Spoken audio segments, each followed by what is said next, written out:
mi exposición, como ya lo dijo el doctor Alexandre Trujillo, es sobre delirio y déficit cognitivo posoperatorio, con la intención de hay que ponerle atención al cerebro. Entonces tenemos que, debido a la mejora en los niveles de vida, en los niveles de cirugía, incluso en nuestra mejoría en la calidad de anestesiología, tenemos un marcado aumento de pacientes cada vez mayores, cada vez más ancianos, que se someten a cirugías, y estas cirugías no son inocuas para este tipo de pacientes. Estos pacientes van a tener ciertos riesgos dado por sus comorbilidades y sus factores tanto perioperatorios como intraoperatorios, que pueden derivar en ciertos problemas como lo son el delirium y el déficit cognitivo posoperatorio. Esto, ¿por qué es tan importante? Porque impacta bastante en la mortalidad de estos pacientes. El delirio y el déficit cognitivo impactan con un 10% de mortalidad a los 30 días de la cirugía. Entonces, es un problema realmente importante. Vamos a ver como tal que es un continuum, que vamos a tener las diferentes definiciones, pero que van a ser como tal muy consecutivas y definitivamente no intervenimos para prevenirlas. En cuanto a la definición, pues el delirium posoperatorio es un cambio en el nivel de conciencia o alteraciones en la atención que se desarrollan durante un corto periodo de tiempo, alrededor de las primeras 24 horas a los 5 días. Estos cambios suelen fluctuar a lo largo del día y pueden estar asociados con alteraciones cognitivas adicionales que pueden incluir déficit de la memoria o desorientación.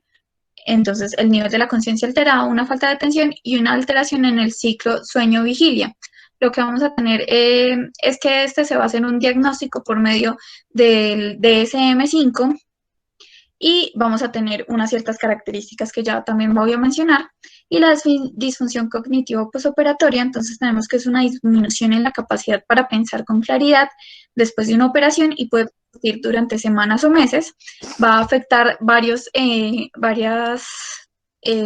áreas, como son la concentración, la atención, la memoria, el aprendizaje y la velocidad de movimientos y respuestas mentales.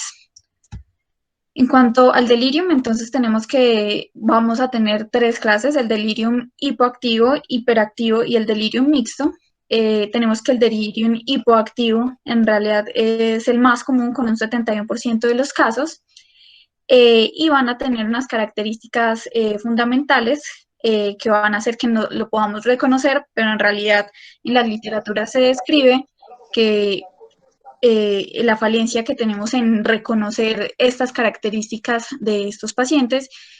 como son el cambio en el nivel de excitación, un despertar tardío en la anestesia, un cambio brusco en la función cognitiva, un pensamiento y habla desorganizados, emociones lábiles, expresión de nuevos pensamientos o delirios, cambios motores en los movimientos o en movimientos lentos o disminuidos, cambios en el ciclo sueño-vigilia, disminución en el apetito, puede aparecer incontinencia y síntomas fluctuantes que van a estar a lo largo de los días. En un momento el paciente va a estar completamente bien, pero en otro momento vamos a tener todas estas alteraciones. En cuanto a tenemos que describir que el deterioro cognitivo en el postoperatorio, es esencial tener una valoración cognitiva antes y después para tener una línea de base y determinar si el paciente de por sí ya tiene un déficit cognitivo previo, que es uno de los factores más predisponentes para que se desarrolle estas patologías. El deterioro cognitivo postoperatorio se asocia con una mayor incidencia de demencia a largo plazo, como lo vamos a mostrar en ciertos estudios. Y uno de los estudios que se deberían realizar como parte de nuestro quehacer en la valoración preanestésica sería hacer esto, determinar con este test, que es el mini-COG, el deterioro cognitivo preoperatorio del paciente. Entonces, el mini-COG es muy fácil, consiste en recordar 3 elementos y dibujar un reloj. Entonces, los 3 elementos, si el paciente definitivamente no puede reconocer ninguno de los dos, de ninguno de los 3 elementos o recordarlos, entonces pues ya vamos a tener que está alterada esa cognición previa del paciente. Si definitivamente solo se acuerda uno o dos, pasamos a la realización del reloj, pero si recuerda los tres elementos que se le mencionaron, se considera que no está deteriorado su cognición y se pasa al paciente sin mayores estudios. Cuando se hace el reloj, entonces se va a determinar que el paciente realice pues adecuadamente el círculo y que haga las manecillas del reloj a las 11:10. Se va a determinar pues si sigue la línea continua de pues el orden de los números o si las tiene muy alterados, porque hay algunos que llegan y ponen el 2 en el lugar donde va el 6 o cosas por el estilo. Entonces, en este estudio vemos que es un estudio que nos muestra que a partir de la cirugía pueden pasar hasta 36 meses, donde todavía el déficit cognitivo después de un delirium posoperatorio está realmente afectado y la cognición de estos pacientes no vuelven a ser las mismas. Incluso a los años, estos pacientes se ve que desarrollan demencia senil. Estos son otros test neuropsicológicos que se pueden usar para la detección del delirio postoperatorio del déficit cognitivo, como el Mini Mental Test, que es el más usado entre ellos, que lo utilizan sobre todo pues ya para el diagnóstico y aunado con el DSM-5. Y hay ciertos test como lo son el EQ-CAM, que es este que les muestro acá, que son métodos diagnósticos que se realizan en la UCI para determinar el delirium postoperatorio en estos pacientes que van a estas unidades. Se recomienda realizarlo todos los días en estos pacientes, pero uno ve que definitivamente hay ciertas falencias en esto y que se viene dejando esta práctica de lado. Entonces, lo que ellos valoran es el cambio agudo o curso fluctuante del estado mental. Si definitivamente no, pues es negativo, no hay delirio. Si se valora si hay inatención y se hacen estas cosas como apriete mi mano, deletree. Si definitivamente hay errores o no, entonces ya se sigue. Si hay más de 2 errores, ya con el nivel de conciencia alterado, con la escala RAS. Si el RAS es 0, se continúa con el pensamiento desorganizado. Y esto les da la capacidad para ver cómo va la evolución del delirium en estas unidades. En cuanto a la epidemiología, pues tenemos que la incidencia de delirium postoperatorio es del 5 al 15 y la prevalencia aumenta con la gravedad del daño quirúrgico. Entonces tenemos diferentes cirugías y vemos cómo va a aumentar el riesgo de la aparición de delirium. Y la incidencia de la disfunción cognitiva postoperatoria varía dependiendo de los métodos utilizados para la detección, como los que ya les mencioné previamente. Y entonces vamos a ver que puede ir del 19.2 en la semana después de la cirugía mayor no cardíaca y 7% después de 3 meses, pero en cirugía cardíaca esto puede ir en la primera semana tanto del 40 al 70%, entonces es una gran incidencia para estos pacientes. En cuanto a la fisiopatología, entonces tenemos que la fisiopatología del delirio en el déficit cognitivo en realidad sigue sin estar muy clara, se tienen muchos postulados sobre la inflamación, la liberación de hormonas del estrés, la isquemia, hipoxia de tejido cerebral, profundidad de anestesia, embolización, por ejemplo, en cirugías cardíacas, y se tiene que tener en cuenta sobre la optimización de anestésicos para prevenir esto, porque también se habla sobre una profundidad o uso de dosis altas de anestésicos que también podrían predisponer a la aparición de estos trastornos. Entonces, en cuanto a la inflamación,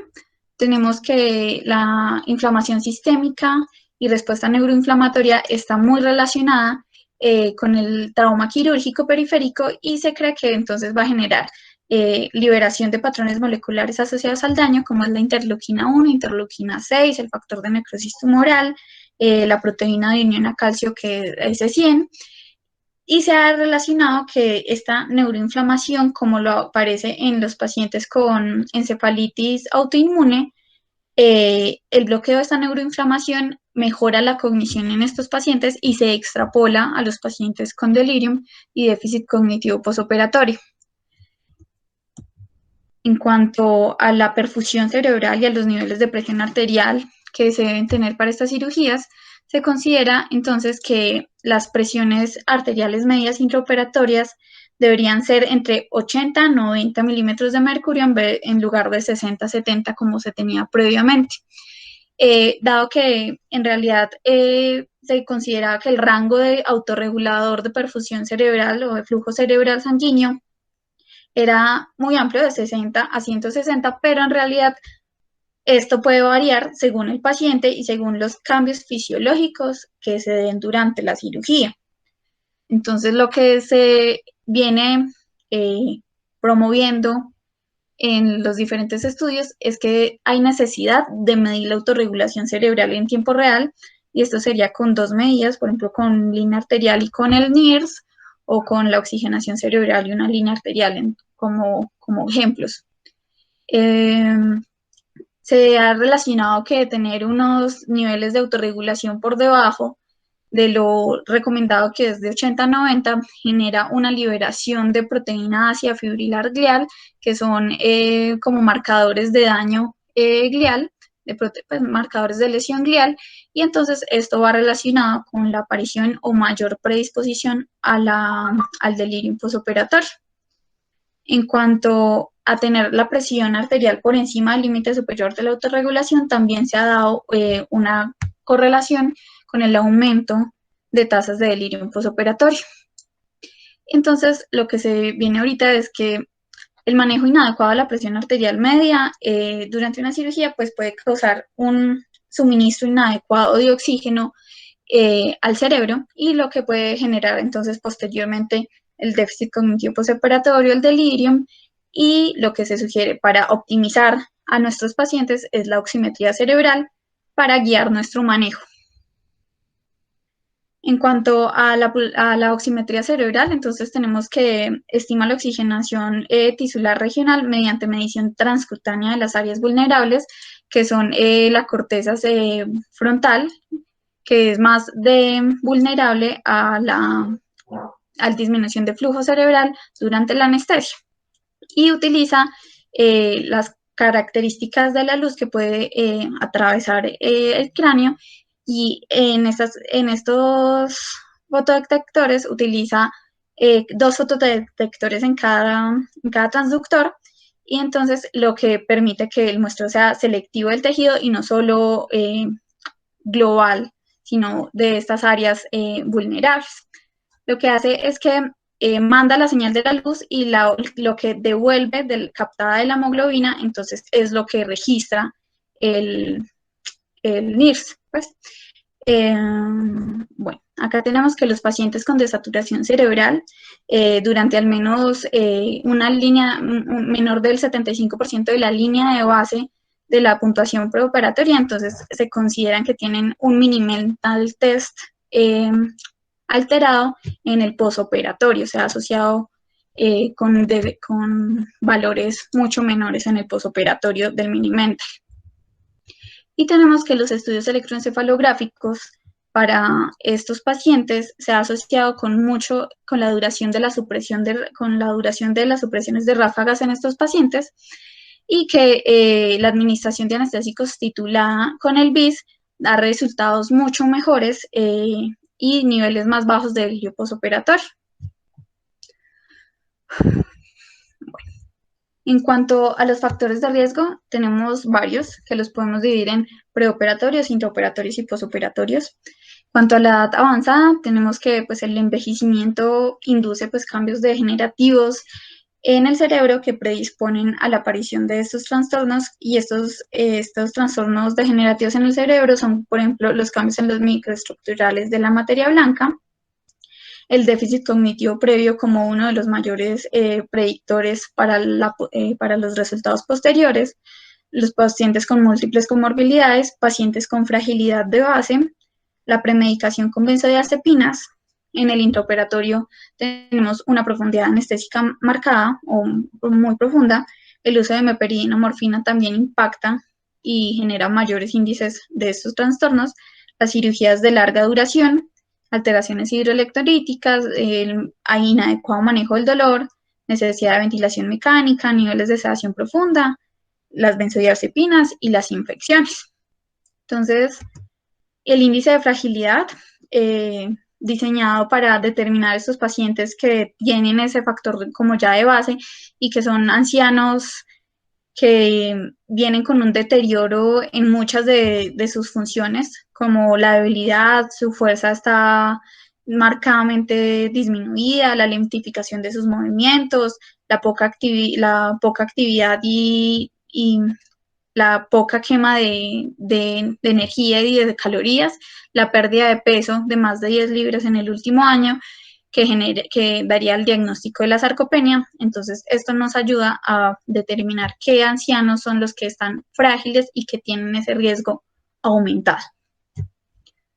En cuanto a los modificables y no modificables, entonces, pues en el preoperatorio tenemos la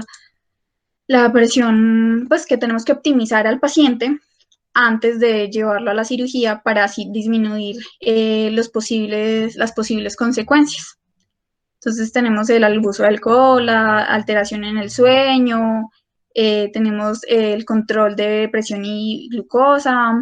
en las intraoperatorias pues lo mismo, control de glicemia, el control de la presión arterial para la perfusión cerebral, disminuir los riesgos de hemodilución, las dosis anestésicas mediadas por electroencefalografía. Y tenemos entonces unas preguntas que uno dice como, entonces la anestesia regional marca la diferencia con respecto al delirium, y lo que pasa es que no hay una adecuada respuesta para esto porque la mayoría de los estudios, por ejemplo el que les muestro acá, son estudios que se han hecho en pacientes para cirugías ortopédicas de miembros inferiores y que en realidad no se pueden extrapolar a otras cirugías, pero que se han mostrado pues una reducción como tal en, en estos índices de delirium, pero en realidad también se cuestiona por ejemplo, en este estudio, que solo mostran una prevalencia del 2% del delirium y pues es muy baja a comparación del resto de los estudios. Entonces, lo que se viene realizando es que se necesitan más estudios para determinar si definitivamente la anestesia regional nos ayudaría a disminuir estos índices en estos pacientes. En cuanto a los factores del paciente, lo mismo, ya le dije la edad, pero hay una cosa muy importante que es la reserva cognitiva. La reserva cognitiva de los pacientes nos muestra que los pacientes con mayor educación, su cerebro está como expuesto a una actividad mental desafiante, entonces genera como actividades de sinapsis más fuertes y que tienen una cierta protección ante el desarrollo de delirium y de déficit cognitivo posterior, con respecto a los pacientes que definitivamente pues tienen un nivel de escolarización bajo. La salud mental también impacta. Se ha visto que los pacientes con depresión y con alteraciones psiquiátricas también tienen un aumentado riesgo. Y aquí se da como el mensaje de la evaluación geriátrica integral, que tenemos que estar ayudados de un geriatra para estos pacientes, dado que nos va a ayudar en ciertas cosas y nos va a ayudar a llevar al paciente optimizado y no solo nos lo va a poner en el ámbito de nuestra cirugía, sino que lo va a llevar en el ámbito mental, en sus comorbilidades, en el factor social, que va a modificar mucho en el postoperatorio, ya que optimiza a un paciente tanto en su visión, en sus en la audición, en cuanto a tener a alguien conocido que lo pueda estar ayudando, va a disminuir esos índices de delirium o disminuir la duración de este. En cuanto a los factores relacionados con la cirugía y la anestesia, entonces, a medida que aumenta la duración pues, de la cirugía y la complejidad de esta, entonces también aumenta la incidencia y la gravedad. Una respuesta inmunitaria reducida por estas producidas por unas endotoxinas que se liberan ante el daño quirúrgico, entonces va a generar pues mayor predisposición Y hay tres factores fundamentales, que es la hipoperfusión, la embolia y la respuesta inflamatoria, como ya les había comentado, con la aparición de interleuquina 1, 6, factor de necrosis tumoral, eh, y la S100, que también es un marcador que vamos a ver más adelante, que se ha correlacionado mucho. Lo que vemos acá es la evaluación geriátrica integral, sobre que nos va a dar un bienestar general médico, social, mental y funcional para estos ancianos, y la utilización del concepto de anestesia y cirugía sin estrés, como los protocolos ERAS, para hacer una recuperación rápida de estos pacientes y así disminuir la incidencia que tienen estas patologías como el delirio postoperatorio y el déficit cognitivo. Los componentes pues más exitosos, entonces tenemos la movilización temprana, la nutrición, y aquí vamos a ver entonces, no se recomienda un ayuno prolongado, tenemos que ir cambiando estas prácticas, 6 horas para los sólidos y 2 horas para los líquidos claros en estos pacientes,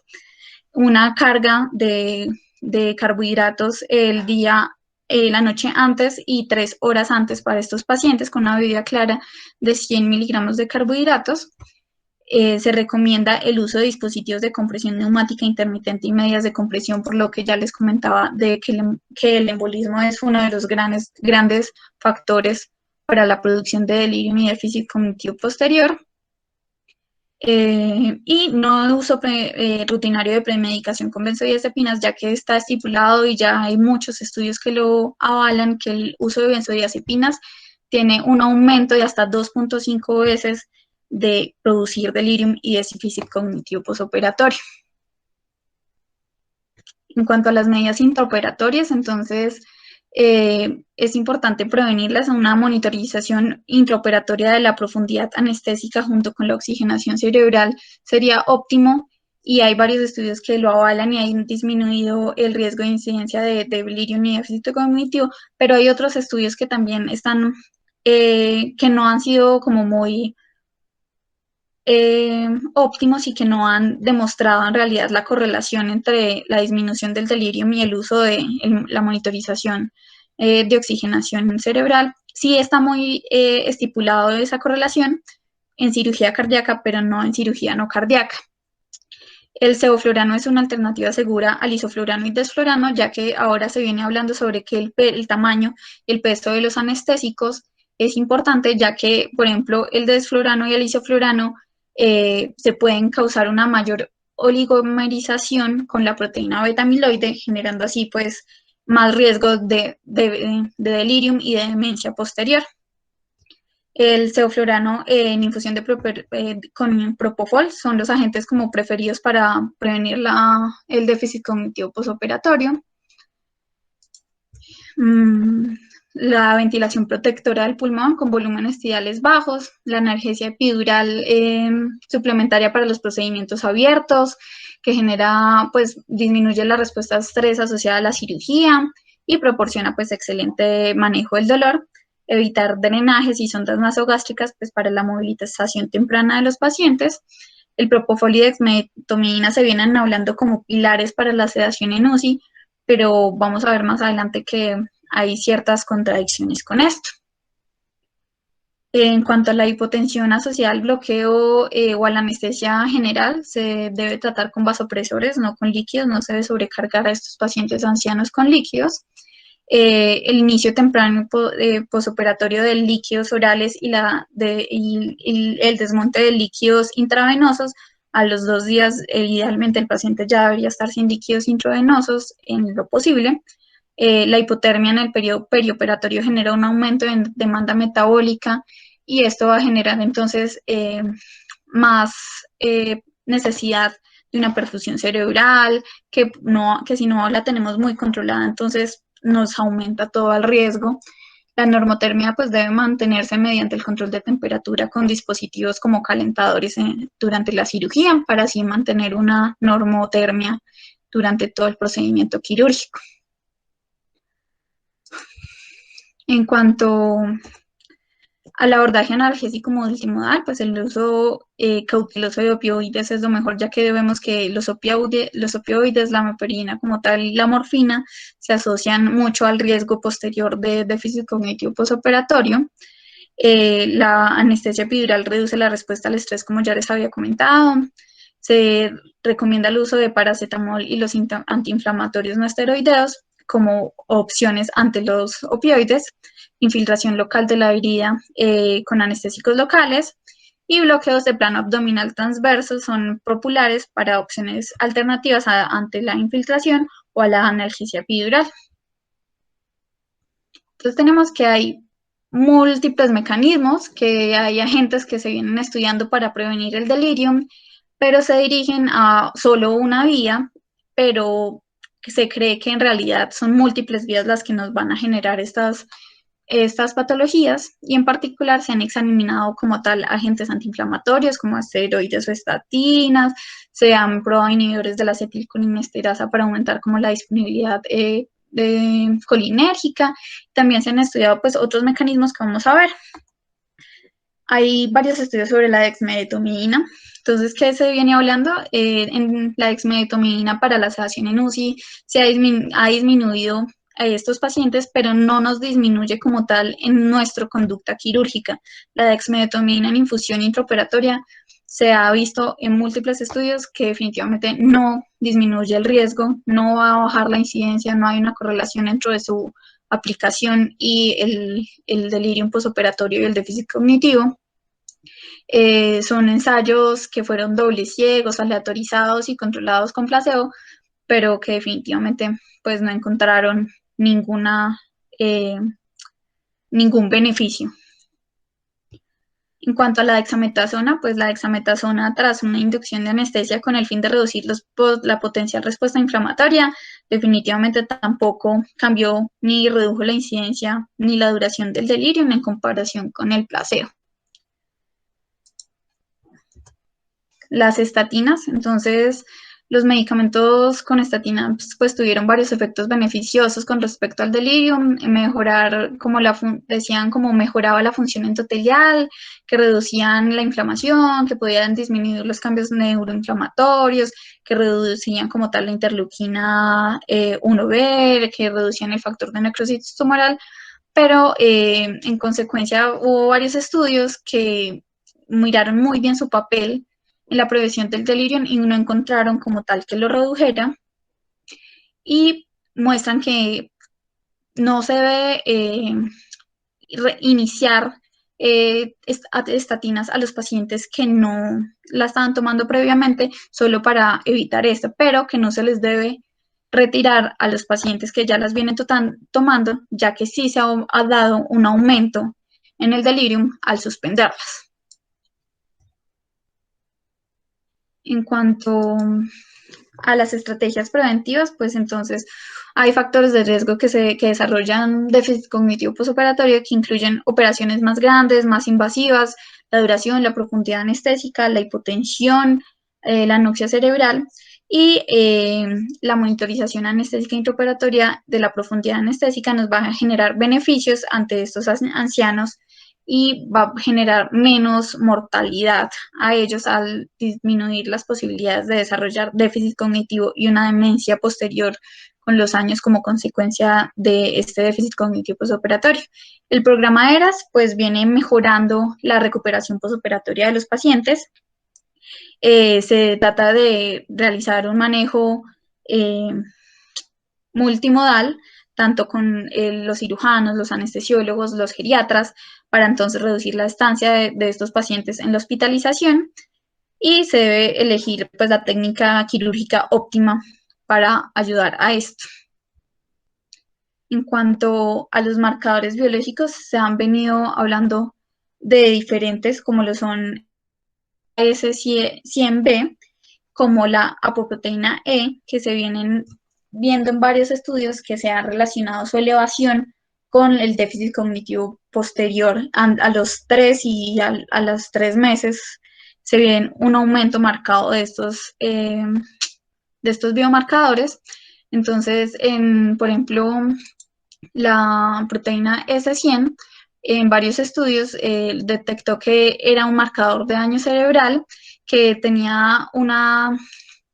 correlación con los índices de BIS por fuera de rango óptimo, entonces tanto como por fuera de rango inferior, como menos de 40, como por encima de 60, y entonces podía relacionar como indirectamente como que la profundidad anestésica puede proteger contra el daño cerebral y disminuir también la aparición de esta proteína de marcador de daño cerebral.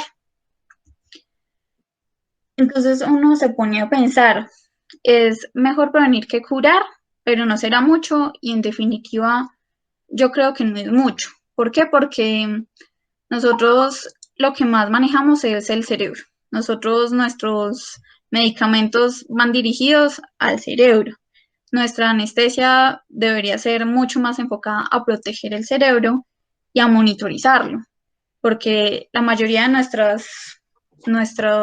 monitores son a nuestra presión arterial, a la función respiratoria, pero no vemos directamente y no nos fijamos en qué está pasando con nuestro cerebro cuando hacemos cada una de estas cosas. Y como tenemos acá, el cerebro es el órgano más importante que tenemos. Hay una cosa y es que se vienen usando también el NIRS con la oxigenación cerebral con otras medidas para determinar, por ejemplo, el déficit cognitivo a los 3 meses. Se ha asociado mucho con estas alteraciones y cada vez es más recomendada para cirugías de cardio. Tenemos muchos estudios que son muy eh, ambiguos ante las cirugías no cardíacas, pero pues se requerirían más estudios para demostrarnos que no, en realidad no tienen una importancia significativa para disminuir esto. Hay unas cosas que recordar que son muy importantes. No están indicados los antipsicóticos profilácticos, la ketamina, las estatinas y otros medicamentos para prevenir el delirio porque se ha demostrado que definitivamente no tienen un impacto significativo para reducirlas. El delirium y el déficit cognitivo postoperatorio ocurre en un número significativo de nuestros pacientes y se asocia con malos resultados. Una mortalidad del 10% es demasiado alta. Se debe monitorear de manera rutinaria, como el uso del NIRS o el uso de electroencefalografía, la prevención multimodal, como lo es los protocolos ERAS, la prevención de los factores modificables preoperatorios, como ya los mencioné, la prevención intraoperatoria y la posoperatoria, que también va a ser ayudado mediante el manejo multimodal con cirugía y geriatría. Y si monitorizamos el resto de nuestros órganos, ¿por qué no el cerebro? Monitorización de oxigenación cerebral, se ha demostrado que hay un cambio para la disminución de estas.